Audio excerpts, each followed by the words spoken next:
സങ്കീർത്തനം 118 15 മുതൽ 29 വരെയുള്ള വാക്യങ്ങൾ. ഇതാ, നീതിമാന്മാരുടെ കൂടാരത്തിൽ ജയഘോഷമുയരുന്നു. കർത്താവിൻ്റെ വലത് കൈ കരുത്ത് പ്രകടമാക്കി. കർത്താവിൻ്റെ വലത് കൈ മഹത്വമാർജിച്ചിരിക്കുന്നു. കർത്താവിൻ്റെ വലത് കൈ കരുത്ത് പ്രകടമാക്കി.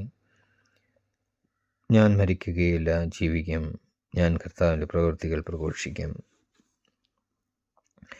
കർത്താവിനെ കഠിനമായി ശിക്ഷിച്ചു, എന്നാൽ അവിടുന്ന് എന്നെ മരണത്തിന് ഏൽപ്പിച്ചില്ല. നീതിയുടെ കവാടങ്ങൾ എനിക്കായി തുറന്നു തരിക. ഞാൻ അവയിലൂടെ പ്രവേശിച്ച് കർത്താവിന് നന്ദി പറയട്ടെ.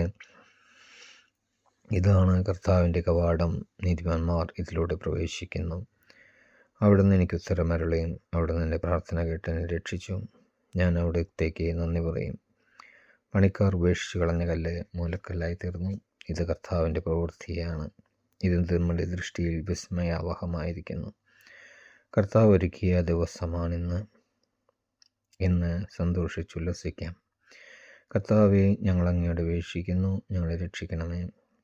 കർത്താവെ, ഞങ്ങൾ അങ്ങയോട് അപേക്ഷിക്കുന്നു, ഞങ്ങൾക്ക് ജയം നൽകണമേ. കർത്താവിൻ്റെ നാമത്തിൽ വരുന്നവർ അനുഗ്രഹീതൻ. ഞങ്ങൾ കർത്താവിൻ്റെ ആലയത്തിൽ നിന്ന് നിങ്ങളെ ആശീർവദിക്കും. കർത്താവാണ് ദൈവം, അവിടെ നിന്നാണ് നമുക്ക് പ്രകാശം നൽകിയത്.